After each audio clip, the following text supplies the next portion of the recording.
Good afternoon, everyone. So let's continue to the dances. Now let's have Maria Clara. Good morning, everyone. Please read. In 1521, Ferdinand Magellan came to the archipelago, signaling the start of Spanish colonization.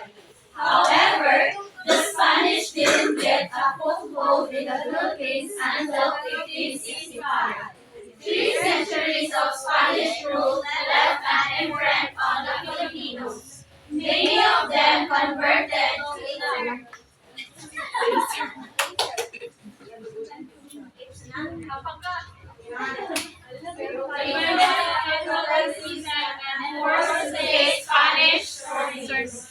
So back in 1521, Ferdinand Magellan showed up in the Philippines, and it was a big deal because it marked as the beginning of Spanish colonization, but the Spanish didn't really get a stronghold up until 1565.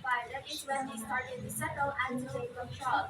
For the next 300 years, Spanish ruled the Philippines, and it has a huge impact on the Filipino people.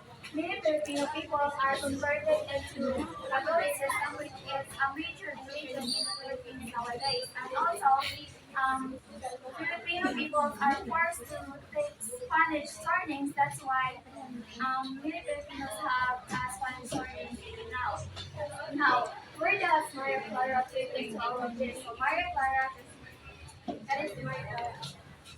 So Maria Clara is Maria Clara is the famous character of Melanie Tangeri by Jose Rizal. She's known for her innocence, purity, and purity and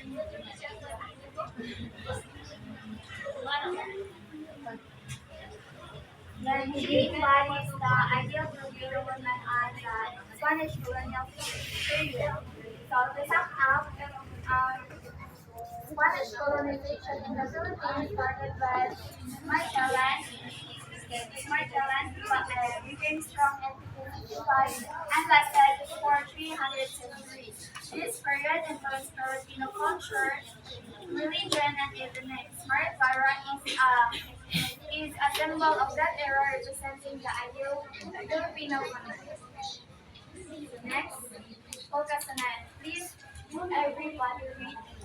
During this period, Western culture spread through the islands, including such Western dances and the waltz, fandango and polka. With a little Filipino flair, they quickly became part of the culture. This new style of dance named Maria Clara after the tragic character in Jose Rizal novel, Noli Me Tangere.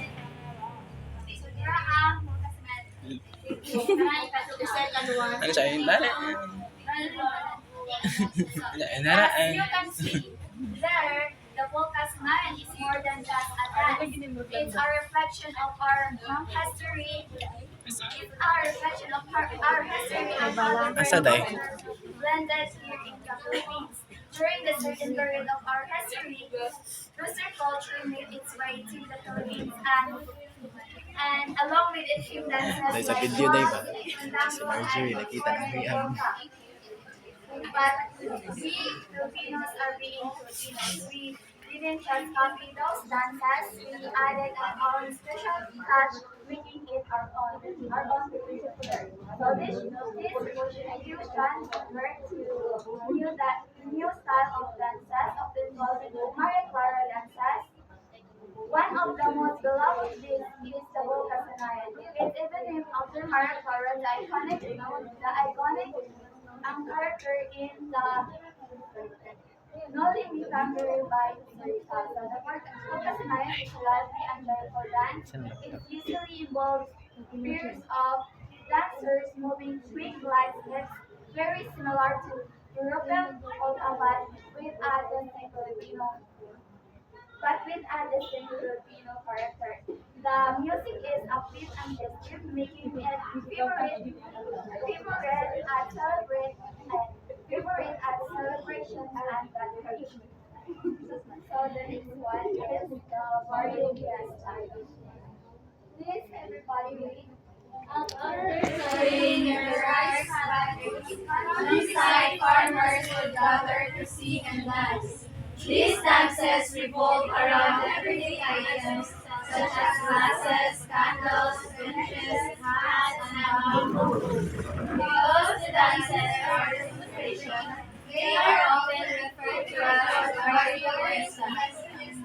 One of the more complicated dances is Fandango sa Ilaw, moving dance of fires, which imitates wandering fireflies. To accomplish the illusion, women delicately balance three tinhoy or oil lamps over their heads and palms.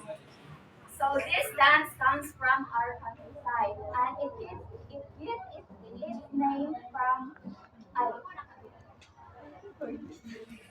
no dance.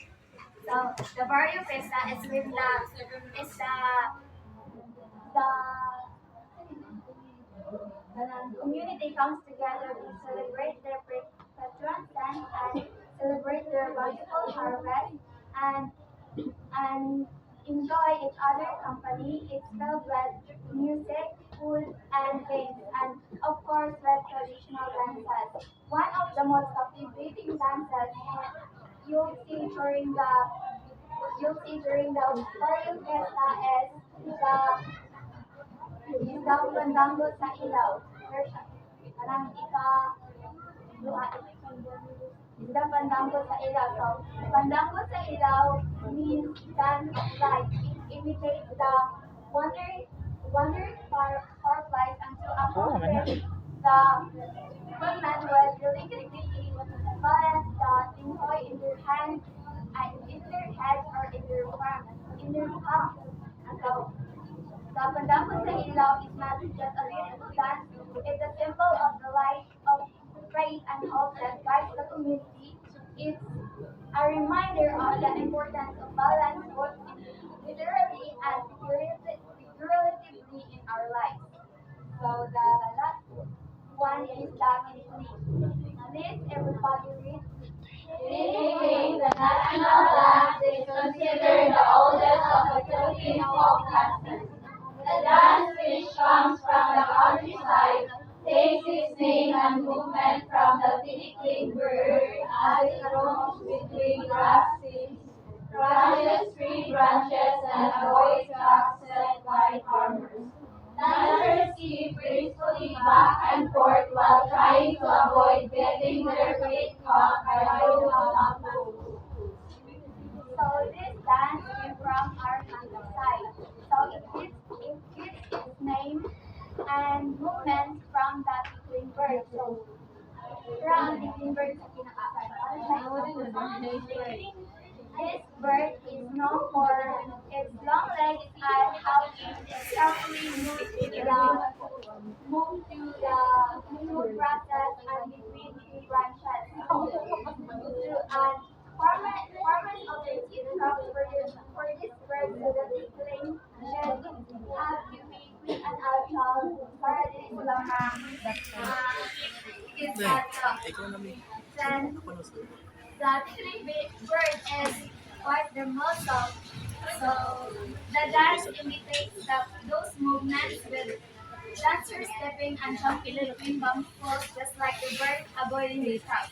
The dance involves two people hitting bamboo poles in the ground and against each other coordination while it's so beautiful, but it requires a lot of skills, timing with coordination. The goal is to avoid getting your foot in, getting your feet caught into between those poles. Okay? So